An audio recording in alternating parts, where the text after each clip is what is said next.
salam sejahtera buat kita semua. Halo teman-teman, gimana nih kabar kalian? Aku harap kalian selalu sehat dan selalu semangat dalam mencapai cita-cita.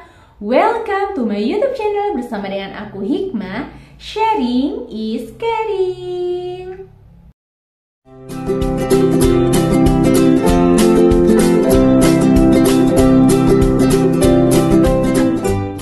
Bagi kalian calon Audi LPDP tahun 2022, tonton video ini sampai habis ya.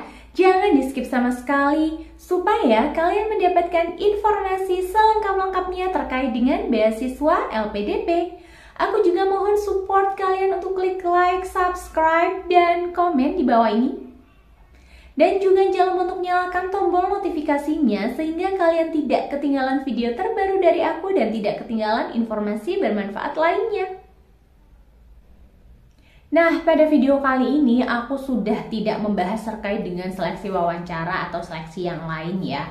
Karena memang seleksi wawancara LPDP itu udah akan segera berakhir. Bagi kalian yang masih menanyakan terkait dengan seleksi wawancara LPDP, aku udah buat banyak banget video ya terkait dengan seleksi wawancara. Kalian bisa melihat dari awal ya, rangkuman pertanyaan part 1, part 2, part 3, kemudian tips-tips lainnya atau cara menjawab lainnya itu sudah ada di beberapa video aku.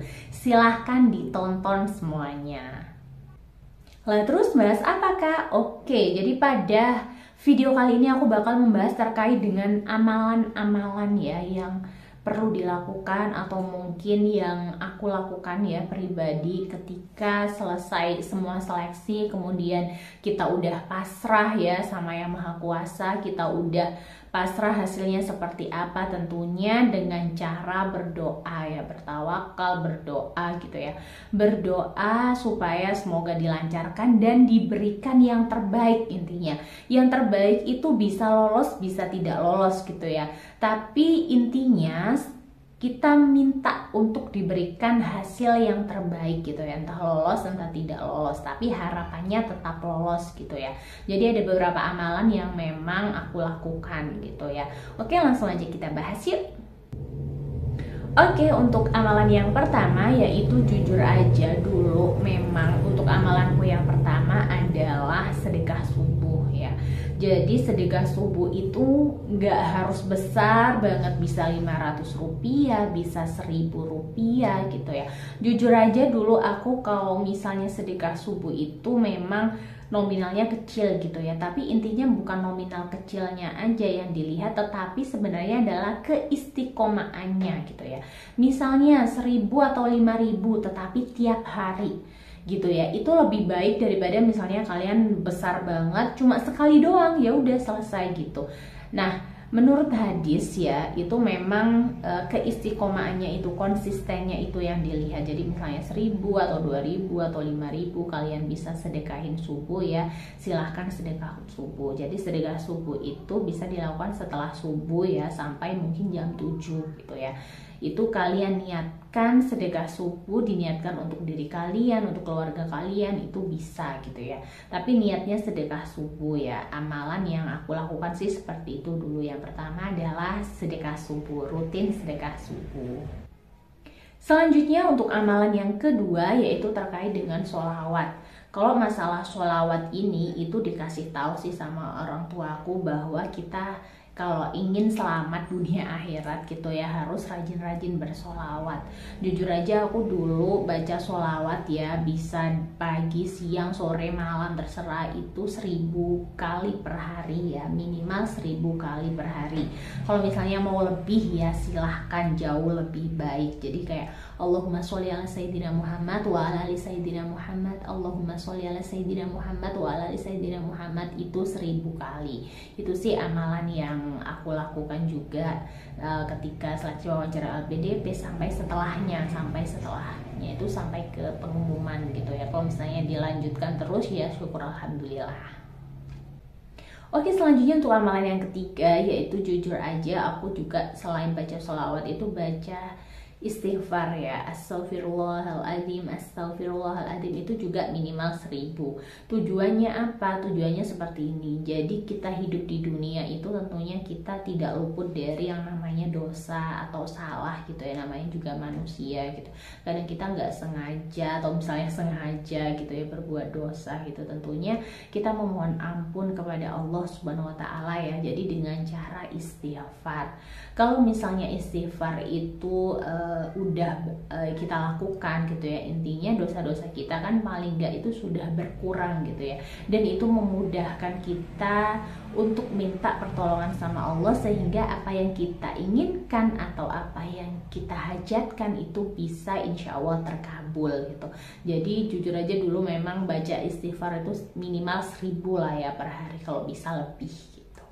Untuk amalan yang keempat yaitu terkait dengan sholat sunnah. Jujur aja dulu dari dulu sih sebenarnya kalau sholat sunnah ini memang aku lakukan gitu ya, dengan sebenarnya tujuannya dulu cuma karena Allah lillahi ta'ala ya. Cuma mungkin ini emang ketika kita sudah ikhlas melakukannya tentunya akan berdampak pada kehidupan kita gitu. Jadi dulu juga melakukan sholat duha gitu ya.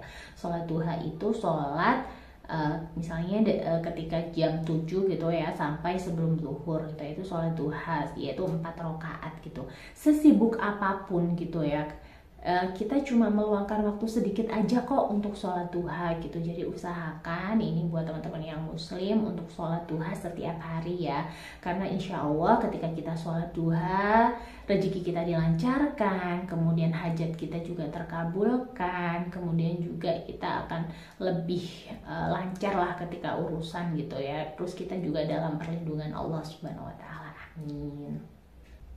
Oke, untuk amalan yang kelima yaitu aku dulu jujur aja sholat tahajud ya, karena emang kayak ngerasa nggak tenang, ngerasa resah gitu ya. Kalau bisa ya emang setiap hari kita harus sholat tahajud ya. Itu pasti kita tahu ya, kalau misalnya sepertiga malam itu tentunya banyak malaikat yang mendoakan juga ketika kita sholat tahajud, meminta pertolongan Allah, meminta supaya hajat kita dikabulkan, dan banyak malaikat yang mengamini, insya Allah itu terkabul gitu.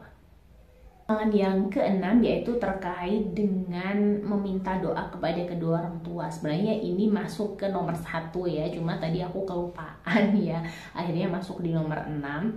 Jadi sering-seringlah minta doa kepada kedua orang tua kita, minta maaf kepada kedua orang tua kita. Kali aja kita salah, kali aja kita nggak sengaja melakukan kesalahan. Kadang kan dikit-dikit kita bentak gitu kan, nggak sengaja, atau misalnya nadanya tinggi gitu ya, itu kan juga kadang bisa menyakiti hati orang tua. Jadi usahakan ya setiap hari atau sesering mungkin kita minta maaf kepada kedua orang tua, kemudian minta doa kepada kedua orang tua. Insya Allah ketika orang tua kita itu luluh, tulus gitu ya tentunya setiap orang tua mendoakan kita ya. Cuma ketika kita meminta maaf kepada beliau, kemudian kita meminta doa beliau ya, insya Allah beliau akan lebih kayak terenyuh gitu ya hatinya gitu. Jadi itu juga aku lakukan ya. Sampai saat ini sih, dari dulu sampai saat ini juga sering aku lakukan ya, terutama ketika ada ujian-ujian seperti itu. Jadi insya Allah ini bisa menjadi jalan ya bagi kita untuk memudahkan semua urusan kita. Oke, untuk amalan yang ketujuh yaitu sholat tepat waktu. Sholat tepat waktu itu ketika adzan ya, ketika adzan kita langsung mengambil wudhu, bersiap-siap untuk sholat gitu ya. Kadang kan kita tanpa kita sadari, ya udahlah nanti aja kan waktunya masih lama gitu, ya udahlah nanti aja, ya udahlah nanti aja kayak gitu. Nah saat itu memang ya kalau bisa ya emang setiap hari ya waktu sholat kita harus tepat waktu. Jadi ketika dipanggil sama Allah gitu ya, yaitu melalui adzan, kita langsung menghadapnya gitu ya, maksudnya langsung sholat gitu ya, intinya sholat tepat waktu gitu. Jadi dengan sholat tepat waktu ini insya Allah urusan kita lancar, kemudian banyaklah manfaatnya gitu. Intinya seperti ini, Allah aja ketika manggil kita, kita itu langsung ada gitu ya. Nah ibaratnya kalau kita membutuhkan pertolongan Allah, kalau kita pengen Allah itu langsung mengabulkan doa-doa kita, mempermudah, intinya kan kita juga harus bisa mengambil hati Allah gitu. Caranya seperti apa ya? Dengan cara sholat tepat waktu itu. Oke, selanjutnya untuk amalan yang terakhir atau amalan ke-8, yaitu jujur aja dari dulu memang ini selalu aku baca ya, yaitu 2 surat yang menurut aku surat ajaib, yaitu surat Ar-Rahman dan surat Al-Waqiah. Ini selalu aku baca setelah sholat duha, atau misalnya nggak sempet bisa waktu sore, waktu malam, terserah. Jadi surat Ar-Rahman dan Al-Waqiah ini emang mendatangkan rezeki, mempermudah urusan seperti itu, dan banyak sekali manfaatnya. Jadi kalau misalnya kalian ingin gitu ya, ada hajat yang ingin dikabulkan, atau misalnya pengen merasa urusan dilancarkan, semuanya baik-baik aja, coba deh baca surat Al-Waqiah dan Ar-Rahman. Oke, cukup sekian, itu aja, ada 8 amalan ya yang memang aku lakukan gitu ya ketika kita punya banyak urusan, atau misalnya ketika kita ingin hajat kita dikabulkan. Sebenarnya itu nggak harus waktu itu ya, setiap harinya kita harus berusaha memperbaiki ibadah kita sehingga kita itu bisa lebih tenang gitu ya di dunia, kemudian lebih tentram, hati kita itu lebih tenang, urusan semuanya lancar, semua kan pengennya seperti itu ya. Jadi memang harus ada ibadah atau pegangan ya yang mana membuat psikis kita itu lebih tenang gitu. Oke, disclaimer aja ya, aku tidak bilang bahwa amalanku ini itu memang harus banget dilakukan jadi bisa menjamin kalian lolos, enggak gitu ya. Jadi amalan-amalan ini itu mungkin merupakan salah satu dari doa kalian ya, usaha kemudian berdoa sehingga kalian diberikan hasil yang terbaik. Ingat, hasil yang terbaik itu bukan berarti lolos, tetapi bisa juga nggak lolos. Banyak loh yang nggak lolos tapi kemudian dapat beasiswa lain, maksudnya beasiswa ke luar negeri, kemudian beasiswa yang terbaik buat kalian gitu. Jadi intinya kalian berusahalah semaksimal mungkin, berdoalah juga semaksimal mungkin.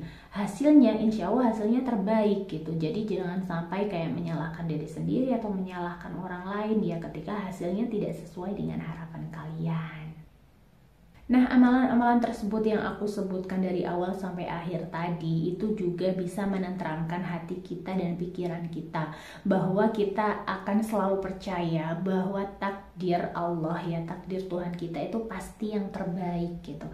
Ketika kita sudah percaya akan takdir kita gitu ya, ketika kita mendapatkan hasil yang mungkin tidak sesuai dengan kita akan jauh lebih tenang gitu ya, tidak frustasi, tidak depresi, tidak menyalahkan siapapun gitu kan. Jadi intinya apapun itu menurut aku memang diberikan yang terbaik. Jadi amalan-amalan tadi kalau bisa kalian lakukan sehingga hati dan pikiran kalian itu menjadi lebih tenang.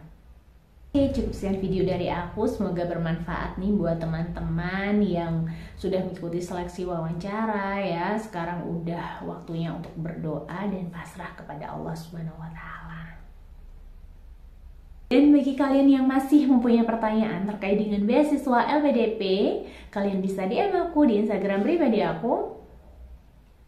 Silahkan follow dan DM aku di Instagram pribadi aku, tanya apa aja terkait dengan beasiswa LPDP, insya Allah bakal aku balas. Berusahalah semaksimal mungkin dan juga jangan lupa untuk berdoa sehingga hasil yang kalian dapatkan maksimal. Salam sukses dan salam awardee.